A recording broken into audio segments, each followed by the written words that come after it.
ನಮಸ್ಕಾರ. ಭಗವದ್ಗೀತೆ ಎಂಬುದು ಸಾಂಪ್ರದಾಯಿಕ ತತ್ವಜ್ಞಾನಕ್ಕೆ ಧರ್ಮ, ಕರ್ಮ ಮತ್ತು ಭಕ್ತಿಯ ಮಾರ್ಗವನ್ನು ತೋರಿಸುವ ದಿವ್ಯ ಗ್ರಂಥ.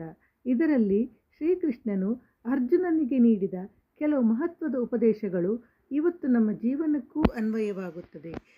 ಈ ವಿಡಿಯೋದಲ್ಲಿ ಭಗವದ್ಗೀತೆಯ 5 ಶ್ರೇಷ್ಠ ಉಪದೇಶಗಳನ್ನು ಸರಳವಾಗಿ ತಿಳಿಯೋಣ. ಕರ್ಮ ಮಾಡು, ಫಲದ ಆಸೆ ಬಿಟ್ಟು. ಕರ್ಮಣ್ಯೇವಾಧಿಕಾರಸ್ತೆ ಮಾ ಫಲೇಷು ಕದಾಚನ. ನೀನು ಕರ್ಮ ಮಾಡುವ ಹಕ್ಕು ಹೊಂದಿದ್ದೀಯಾದರೂ ಅದರ ಫಲದ ಮೇಲೆ ನಿನ್ನ ಹಕ್ಕಿಲ್ಲ. ಆದ್ದರಿಂದ ಫಲದ ಆಸೆ ಇಟ್ಟುಕೊಳ್ಳದೆ ಕರ್ಮ ಮಾಡಬೇಕು. ನಮ್ಮ ಕೆಲಸವನ್ನು ಶ್ರದ್ಧೆಯಿಂದ ಮಾಡಬೇಕು. ಫಲವೇ ಗುರಿಯಾದರೆ ನಿರಾಶೆಯಾಗಬಹುದು. 2. ಧರ್ಮಹೀನವಾದಾಗ ದೇವರು ಅವತರಿಸುತ್ತಾನೆ.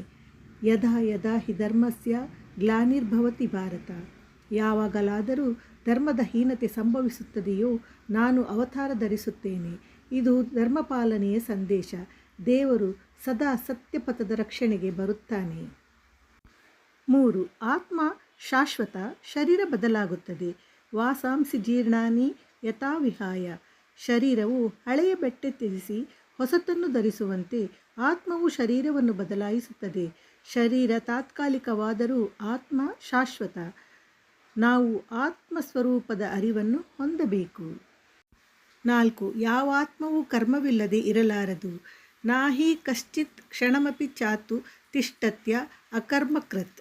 ಯಾರೂ ಒಂದು ಕ್ಷಣವೂ ಕರ್ಮವಿಲ್ಲದೆ ಇರಲಾರದು. ಪ್ರತಿಯೊಬ್ಬರೂ ಯಾವುದಾದರೂ ಕೆಲಸದಲ್ಲಿ ತೊಡಗಿರುತ್ತಾರೆ. ಏನೇ ಆಗಲಿ ಜೀವನದಲ್ಲಿ ನಿಷ್ಕ್ರಿಯತೆ ತ್ಯಜಿಸಿ ಕಾರ್ಯನಿಷ್ಠರಾಗಬೇಕು. 5.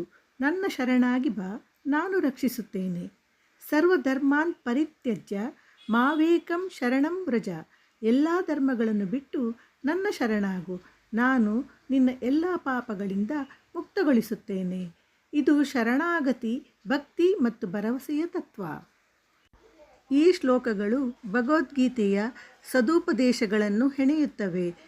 ಇಂದು ನಮ್ಮ ಜೀವನದಲ್ಲಿ ಶಾಂತಿ, ಧೈರ್ಯ ಮತ್ತು ದಿಶೆ ಬೇಕಾದರೆ ಶ್ರೀಕೃಷ್ಣನ ಈ ತತ್ವಗಳು ಬೆಳಕು ತೋರಿಸುತ್ತವೆ.